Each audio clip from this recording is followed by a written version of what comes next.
Namaskaram, once again, 7th International Day of Yoga, 7th anniversary of this wonderful possibility of yoga being acknowledged as a science of inner well-being.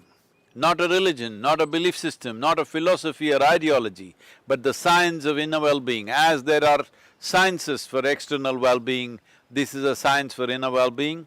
On this day, over 15,000 years ago, Adi Yogi turned south.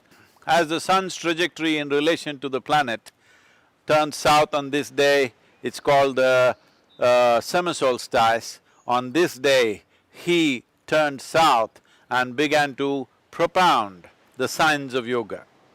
So this is a day that's been declared as International Day of Yoga. This particular International Day of Yoga is more significant than ever before, simply because of the pandemic. We have realized as a generation of people how our lives can be just turned upside down.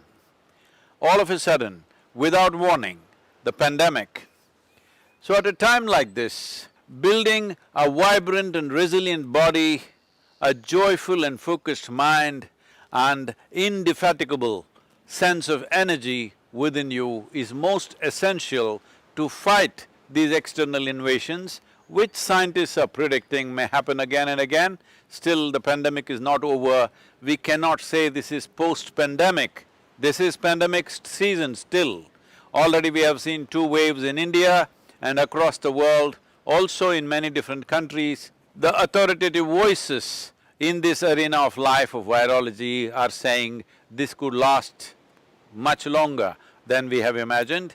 So, it's extremely important that we build a system, we build a body which is resilient and a mind which is balanced and exuberant, so that we can go through these rigors of life with least amount of distortions to our lives. So yoga is a tremendous possibility. Yoga is not a simple form of exercise, this is a complex mechanism, understanding the mechanics of human existence, how we are made and how we can take it to the highest possibility. The word yoga literally means union. That means we consciously obliterate the boundaries of our individuality to know the universal nature of our existence, how being here as a tiny little piece of life that we are in this cosmos, we are capable of experiencing the cosmos.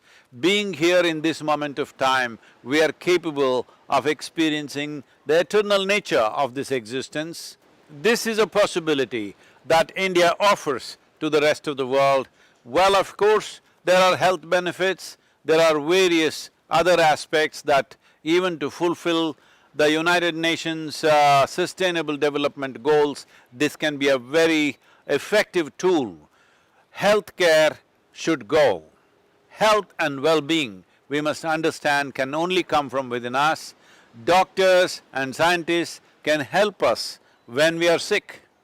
But health is not something that'll ever come to us from a doctor or a medical professional. It is something that has to come from within us. If we understand this, health does not mean just being disease-free, health means you're at the peak of life.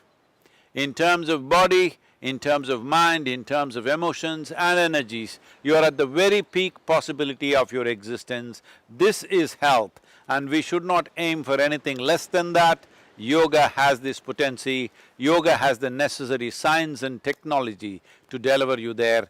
These tools of self-transformation, these technologies for well-being must be employed by everybody in their lives. We at Isha, particularly for this pandemic situation, this pandemic world that we are in right now, we have created a small package which will enhance the immune system and also bring equanimity to your mind and vibrancy to your body. This is a very simple package, investing a few minutes a day, free of cost. It's available online, please make use of it. It is available in full detail and depth for those who are interested, and in a simple package for those who want to just do a simple practice.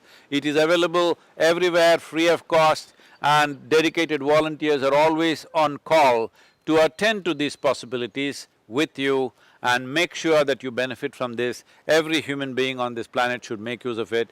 It's my wish and my blessing. Every one of you should bring in some aspect of yoga into your life and live a complete life.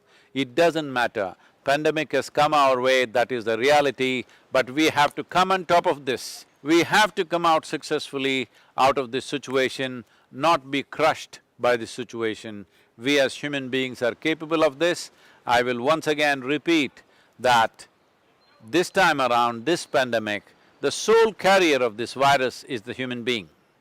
So if human beings are into some sense of yoga, that means they have become more conscious, not a compulsive life. If this happens, controlling and restraining the pandemic, stopping it in its tracks is very much in our hands. Let's make it happen. Let's take this stand on this International Day of Yoga. We will bring yoga into our life and definitely beat the virus.